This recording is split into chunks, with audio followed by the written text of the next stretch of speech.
This year is Norman Mania's 75th birthday, and to celebrate that achievement, we thought to get together in his house on the Bard College campus and conduct a little conversation about his life, his wife, his work, his troubles, his thoughts, and his gift for mischief. I needn't say, not here, that Norman seems to many of us a great and permanent writer, but I here declare it.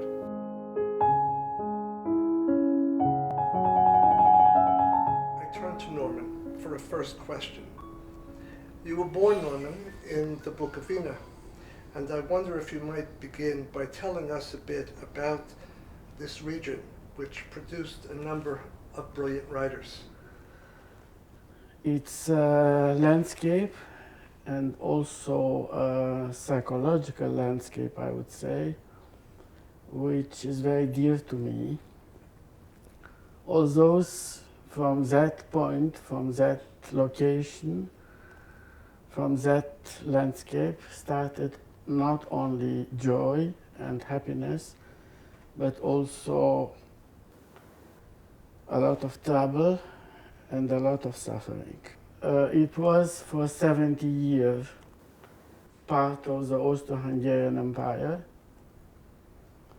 whereas the Romanian population, which was always a majority, had, I would say, a quite cordial relationship with the minorities. And the minorities were many.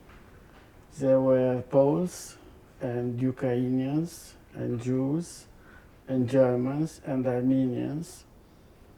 But what is remarkable from a political standpoint is that, for instance, the parliament had representations for all the minorities. This was not something very usual for that time in Romania, for instance, in the Romanian parliament. But it was not even in other parts of the world. The situation of the minorities was not excellent. So something of this atmosphere I inhaled myself before my deportation, and especially after. The region still had this old tradition, and I felt it when I was in the high school among my colleagues. And it was this very cordial atmosphere and a very friendly kind of dialogue. Mm-hmm. Let me ask you a question that you've just referred in passing to your time in the camp. And I think clearly we ought to speak a little bit about that. I mean, you were very young when you were deported with your family to the camp. And I wonder if you might speak about that experience. Do you remember the deportation itself? Oh yes, this I do remember. I don't remember everything from that period, and I don't really have a clear chronology. I was 5 years old. My memory is related rather to the major instincts of life, and what was related to cold, to hunger, to fear, so the main memories are related to this type of feeling and very kind of urgency and uncertainty which you felt in this type of situation when you were suddenly taken out from a safe, sedentary, let's say, and happy, I would say, environment of my childhood before, and you are suddenly pushed into a kind of nightmare which you don't understand really at that age. You know only that it happened. At that time in Romania it was a government, very nationalist, military dictatorship, quite anti-Semitic. And the deportation, which started for us in October 1941, happened together with the entire Jewish population of the province. It was not the type of Auschwitz camp. There were not gas chambers, and it was not a clear kind of structure. It was chaotic, as everything Romanian was. But you could not go back, you could not move. The Romanian army was there, everywhere. You were put in a situation without solution, 2-3 families in a room, without any possibilities to earn money or to earn a life. So the toughest disaster happened in the first winters, these terrible Russian winters. My grandparents died that winter.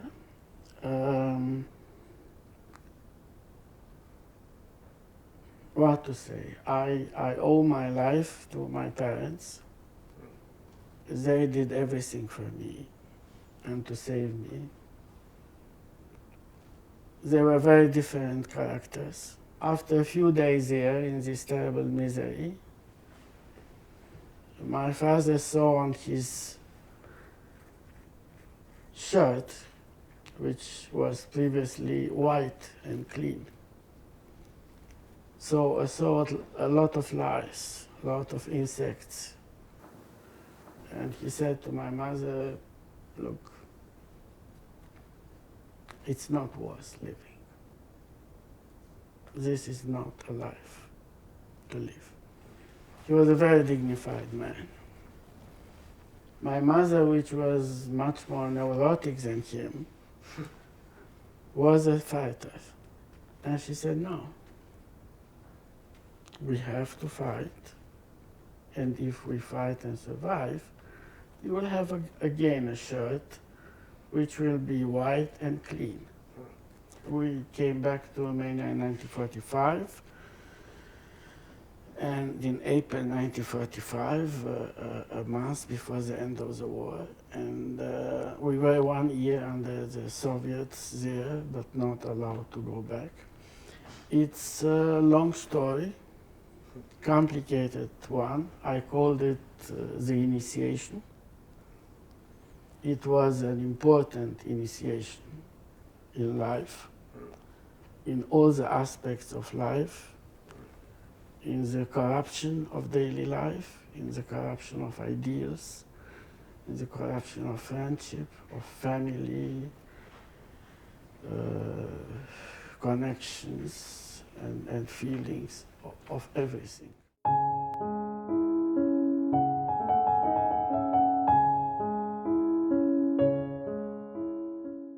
As you look back to this period, I wonder whether you had a vivid sense of your identity as a Jew, and was it clear to you during your years in the camp that it was as a Jew that you had been deported with your family? Absolutely, but step by step. We were only among Jews. For the first time, I was listening to my grandparents and other people speaking Yiddish, and being a child, I took it in, as kids do very fast. Some were religious people, a lot were. My grandparents were very religious. My grandfather was a very religious man. My parents were not so religious. They were, I would say, rather traditional. I saw in the camps people who had a kind of faith in another power, in the fatality of sacred power. There were in the camps all type of Jews, as they are everywhere. There were communists, there were religious people, there were people who were not at all interested in politics, as my father was, for instance. And there were fighters, there were cowards, it was everything. The environment was totally Jewish, which meant, as usually when we speak about identity, that you fell in love with some things and you hated a lot other things, which were Jewish, which was some Jewish qualities, spirituality, faith, a way of helping each other. And on the other hand, it was hypocrisy, demagogy, whatever, name it, as human beings are. Yeah. It was a major, essential initiation in what life is.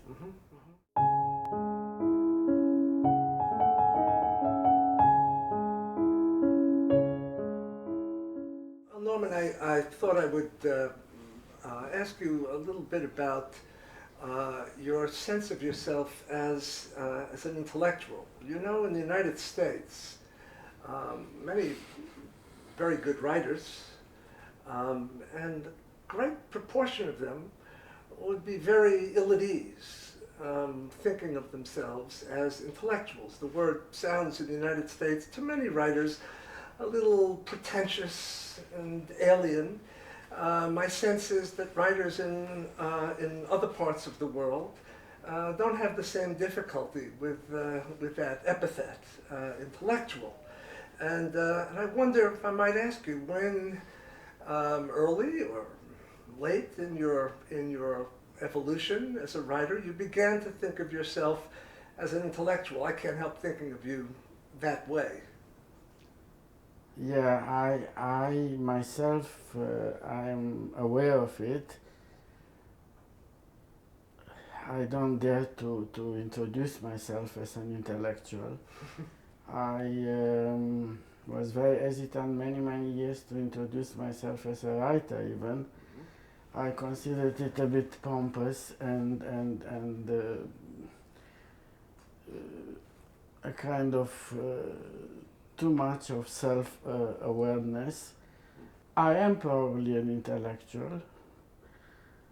From the point of view of a prose writer, it may be not the best thing to be, because the fiction writer should write from the guts, as you know, not from his head.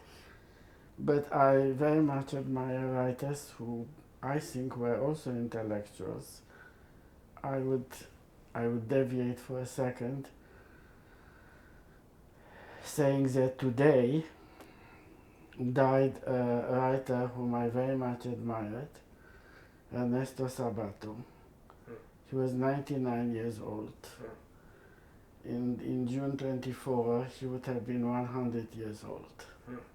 I considered him an intellectual, although he was a rebel starting at 16, but he studied physics and he was an intellectual. Anyway, I will take this definition in another way.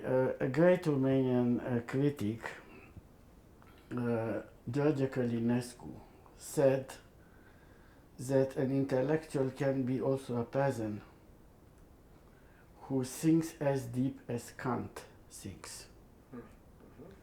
So it's not necessarily about your knowledge only, about your view, let's say broader, deeper view on culture and on the universe.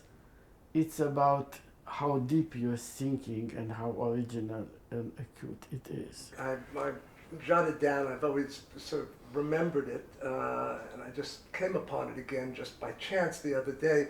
It's from the American sociologist Daniel Bell, who just said of himself as an intellectual, I specialize in generalizations.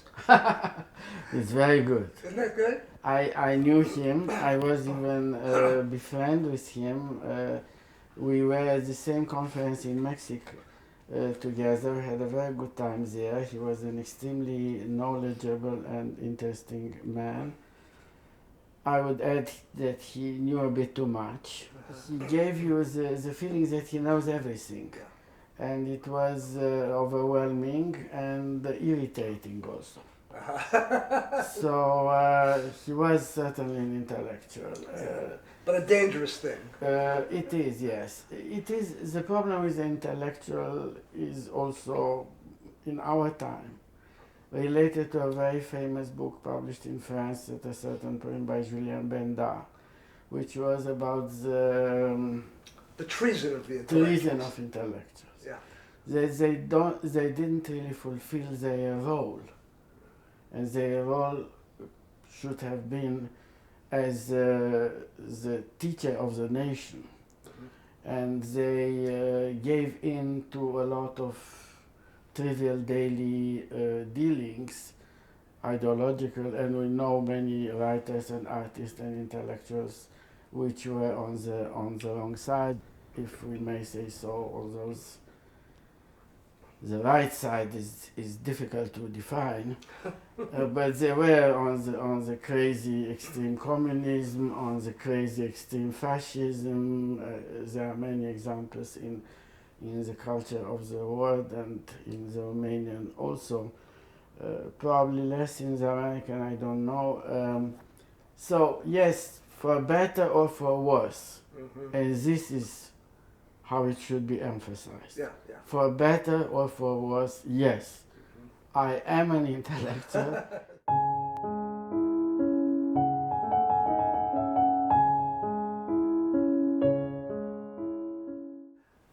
In all of our time together, many times, I've never... We are old, Bob. We are old and old friends, and I've never in all that time seen you in what I would call full fury.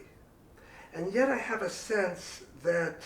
Did you speak with Sheila about this? I didn't. I very deliberately wanted to just rely on my own experience of you. Yeah. But I know intuitively that you have a capacity for rage. And I wanted to ask you, what inflames you? I can give you an example of something, but first I want to hear from you. What inflames you? Look, my old friend, even older than you, Philip Roth, when he first wrote about me, he gave an example what was appealing for him in one of my stories. And I was telling about a conference in Romania of writers where I participated. And because I was already in a difficult relationship with authorities, and I knew that there will be a lot of informants from the secret police, and I was absolutely decisive and firm that I will not speak. I will be there, but I will not speak, because I knew I am followed and I am watched. And at a certain point, I could not bear what was happening. This is what Philip liked. And I exploded. Why did I explode? Because it started, this was in a time when Romania was in a very difficult social political situation, as it is unfortunately quite often. And this discussion was very pretentious, aesthetical, and complicated, and nobody put the finger about the real problems which we had, not only as citizens, but as writers too. So I exploded, and I said wrong things. The hypocrisy, the demagogy, the rhetorical kind of cover-up, and this is usually, I was brought up in a family, in a usual, normal family, not very cultivated, not very wealthy, not, but it was a sense there of morality, very profound. And the morality you seem to be referring to has to do with telling more or less what seems to be the truth without obfuscation. Yes, and having a kind of compassion towards people around you. Let me put another example to you, where I wasn't present to observe what I took to be the rage, but where we were apart and we went back and forth on email some years ago. A proposal was making the rounds in American academic life, a proposal whereby American academics would band together to prevent Israeli intellectuals, scholars, writers from being invited to American college and university campuses, specifically targeting Israeli scholars and writers. My sense and the tone in the exchange we had, coming from you certainly, was what I would call something like rage about Absolutely. This was one outrageous example of the narrow-mindedness of some intellectuals, if we can call them this way, because to condemn an entire community, whatever the community is, Israeli, Muslim, whatever, Chinese, without making the difference between individuals, is a sign of, can we call this non-intellectualism? Let's define first what it means, a democratic state. In my opinion, it means to have free election, to have free press, and to have a judiciary system which is independent. It never means a perfect state. Is America a perfect state? No. Democracy is by definition imperfect. Only dictatorship is perfect, as we know. So we have to discuss this in these terms. What do I like in America? You will be surprised. I like its incoherence. It's a sign of freedom of thinking, of freedom of speech, and of democracy.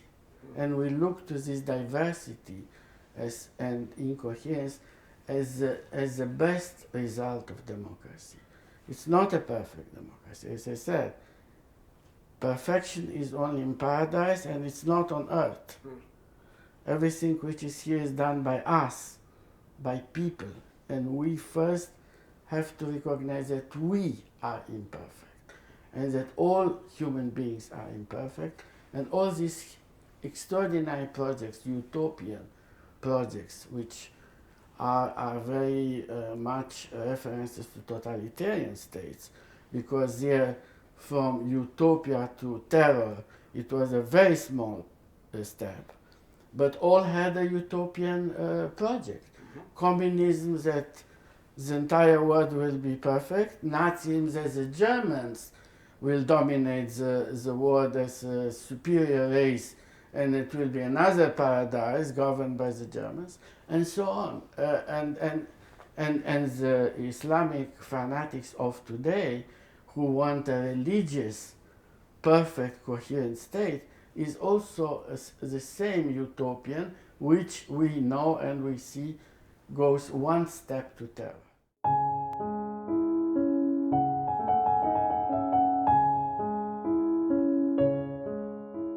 Did you have a sense when you were writing your fiction, particularly early on, in your first books, that there were particular writer models, influences that you could comfortably draw upon and still develop your own voice as a writer? I mean, was for example, was the figure of Kafka very sort of large, or the shadow of Kafka very large on the page for you early on?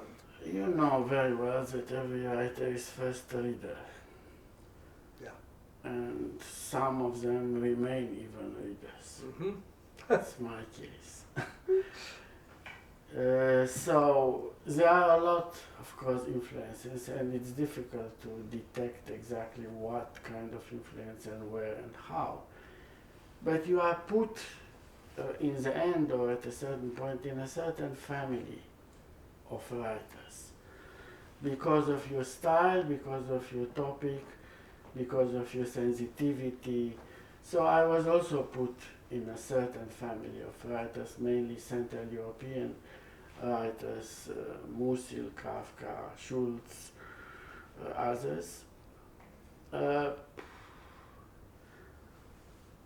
In order to simplify, because I learned in America to simplify as much as it doesn't help me a lot, because I don't simplify enough,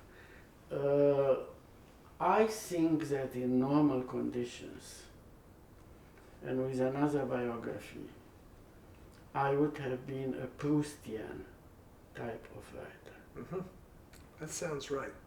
With my biography, I became more of a Kafkaesque Mm-hmm. kind of writer. Yeah. Yeah. The absurd of life, the grotesque and cruel side of life, of my life, of biography, of life around me entered into my prose, and this put me closer to him, to his melancholy, to his sadness, Mm-hmm. Mm-hmm. to his powerless despair, Mm-hmm. Mm-hmm. and so on. That those words lead me to ask you a question, and that has to do with your period of breakdown. I only ask you this question again because you bring it yourself into the Hooligan, not at great length, but you know you speak of your own inclination to melancholy and your sense of darkness. Depression, which came from the situation and from the temper, from this combination of genes and of reality, of course pushed me sometime to kind of, as I called it a minute ago, powerless despair in Kafka's case, Yes. where I needed discussions with a doctor or a kind of help. And this was helpful as much as it can be. I don't think it helped a lot. But the American approach, again, because I'm here for 20 years, to chemotherapy is more drastic and more direct, and probably it's better. Uh-huh. Uh-huh. The doctor gives you the pill. He doesn't find immediately the right one, but after a while he finds. And suddenly you have the key to your so-called identity.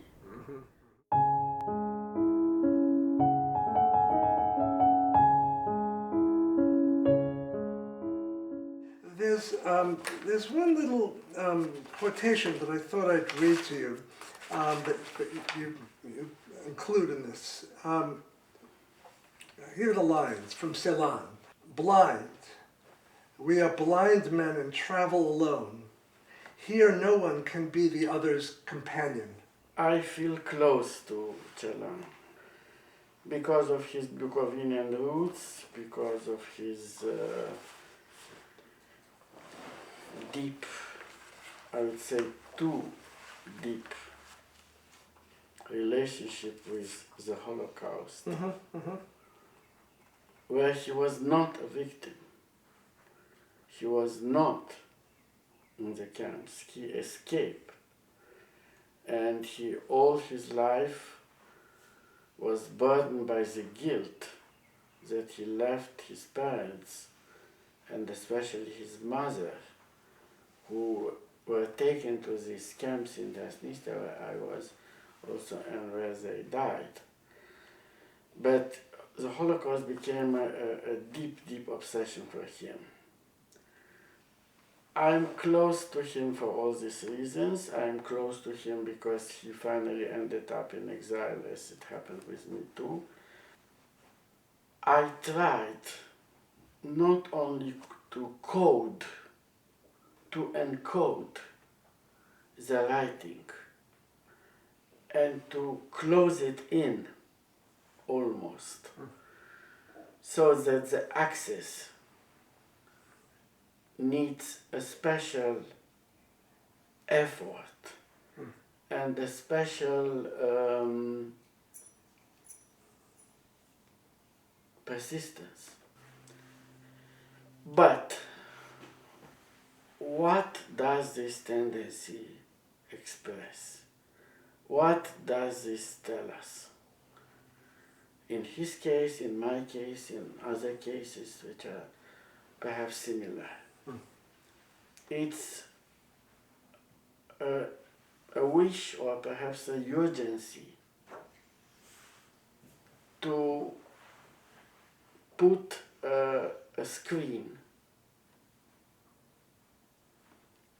I don't know if you say blind screen, I mean opaque, Yeah. an opaque The screen screen is good. between you and the world. In the case of me, in 1970, this novel appeared in Romania. It was this little period, not so little, but it was a period of opening. This was a signal of my total estrangement from the outside society. As if you close the door and you want to stay inside the door. In fact, this last novel, which just appeared, which is called The Layer, has this notion, has this metaphor of the book as a refuge, as a bunker in which you hide against the exterior chaos.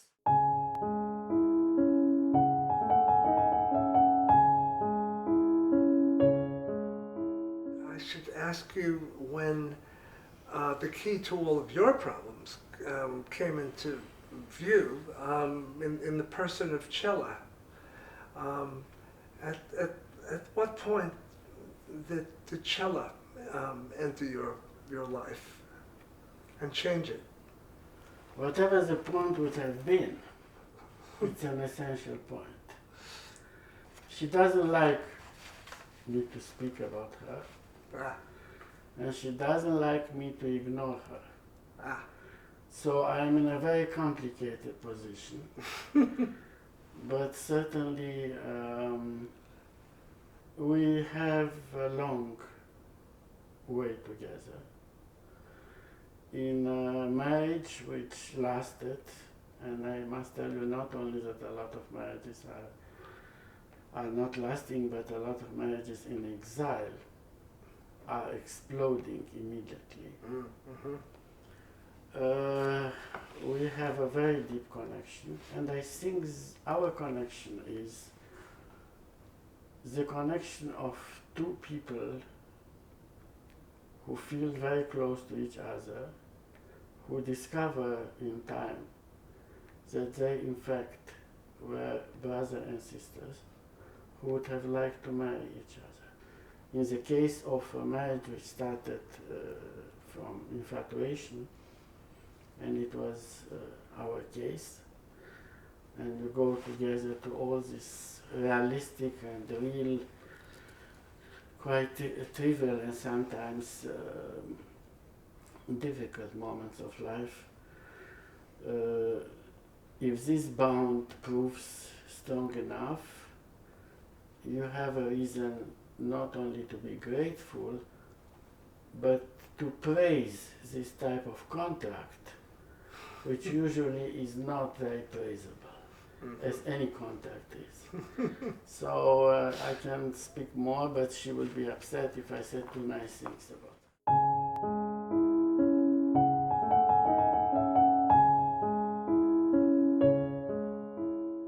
I thought to ask you about the move to the United States. And what was that like? You finally made the decision when you first came. What was your experience? I'm here already for 22 years. So how long is our interview? Oh, at least It's 15 years maybe, yeah. Yeah. I can tell you from a long life already that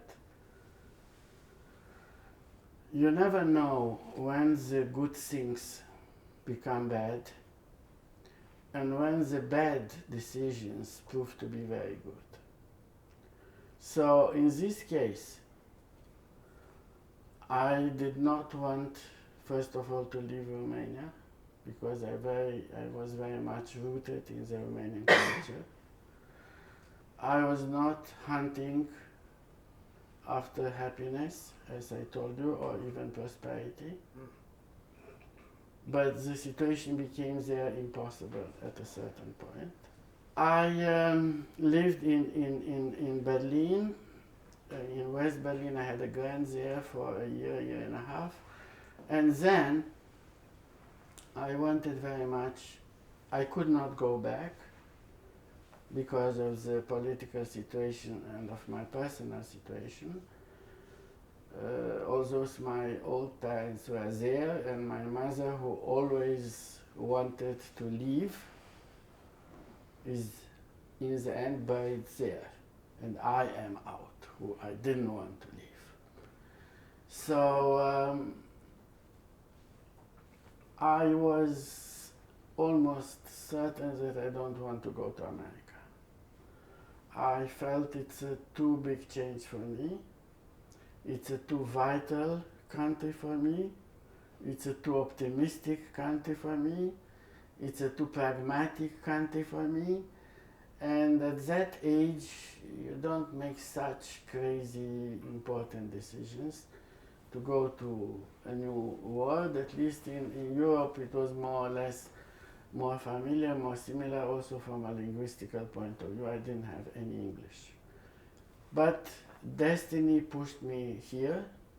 I was not very happy. I was very afraid, very tense. America again proved to do what other states don't do. They gave me a grant here, a Fulbright. I was at the Catholic University for a year. I wrote in my book, The Black Envelope, about an association of deaf mutes, if you remember. I do. It was a kind of metaphor of the totalitarian society. But suddenly I became here deaf mute. I didn't have the language. I didn't understand in the subway what was. I think you also don't understand what they say in the subway about the stations and how they say it. But I was totally lost. So Did you go to language classes? we went both to a class for immigrants in Washington, where we had very interesting colleagues, old Chinese ladies, young Brazilian guys. The entire planet was here.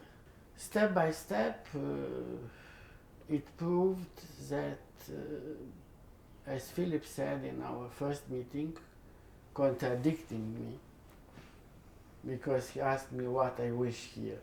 I said I am dreaming about a hole where I can hide.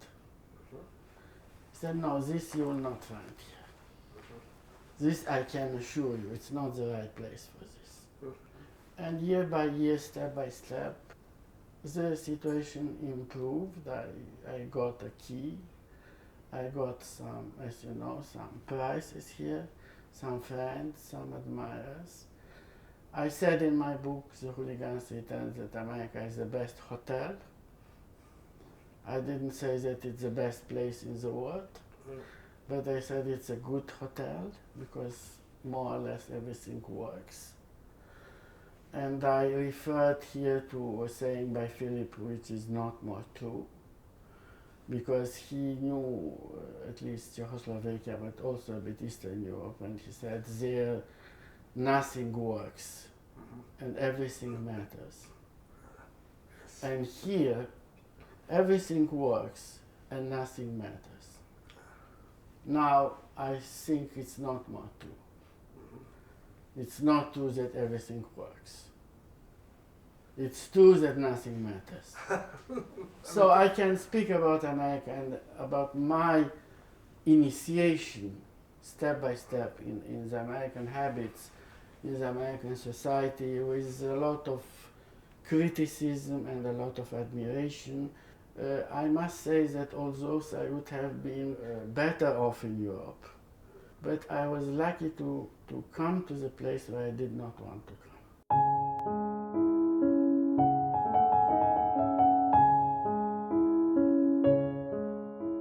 I remember when I came to Bad, I told Leon, because we had the first This is meeting, President Botstein. President Botstein. I said, look, he said, look, we will give you a grant and a teaching job for a year.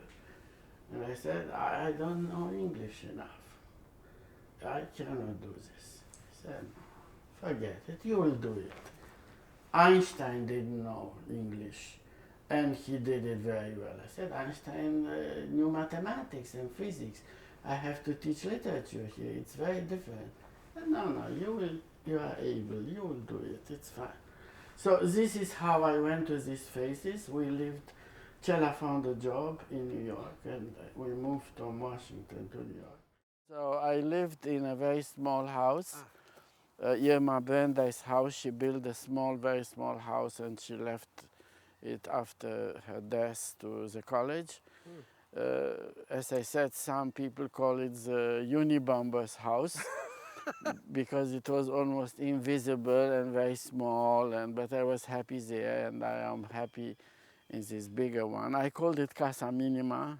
Now it's Maxima, and it's a very pleasant place now. I'm very happy there. It's also, as you see, quiet and pleasant, so the afterlife will also be quiet and pleasant. Another kind of paradise. I have a place here. Finally I will have a possibility, I think, to speak with my predecessors Yes. at Bad, whom I didn't meet, Irma Brandeis, Hannah Arendt and her husband. Yeah. So this is a place where a lot of people from Bad rest and will rest.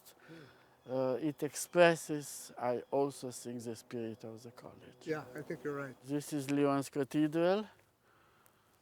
Leon is president of our college. He was the youngest president in the United States. He came at Bad at 75. They are almost 40 years. He is a Renaissance man, a great creative spirit, and we should all be very grateful for what he did.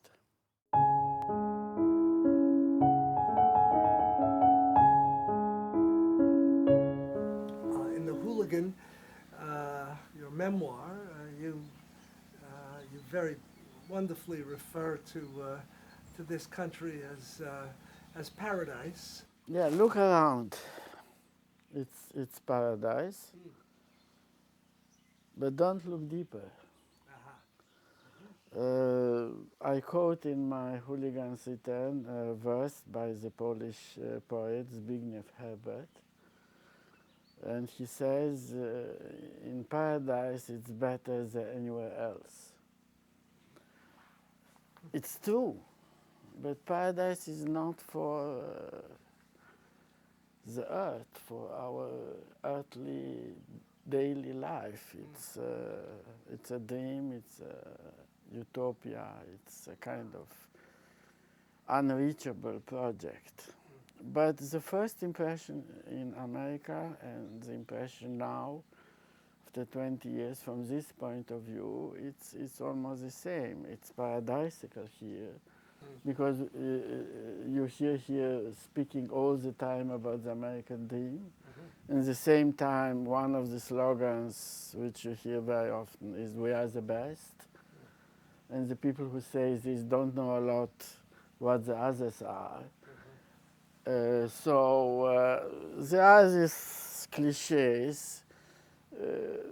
If you go beyond this superficial appearance, life is life here with all its problems. It's a very hard-working country. It has a lot of negative contrast and aspects. It still has a great dream and reality of freedom, freedom of speech, liberty, diversity, incoherence, as I said. We are in paradise, where we brought all our problems, all our trouble, all the entire biography with all its mixture of good and bad and happiness and unhappiness and dreams and adventures and even our modest creativity. So it's, I would say, even our story is worth to listening to it.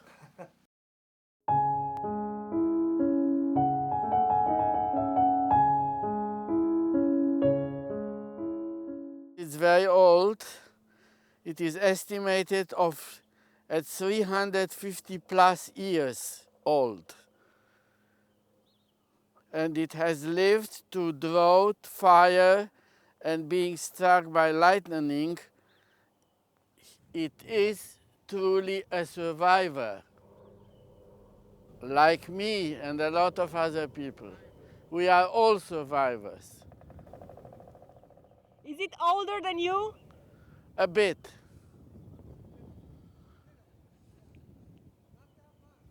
Therefore, I respect it.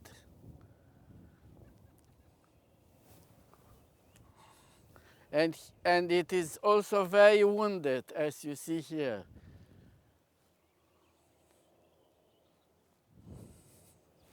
An impressive wound of time in this tree.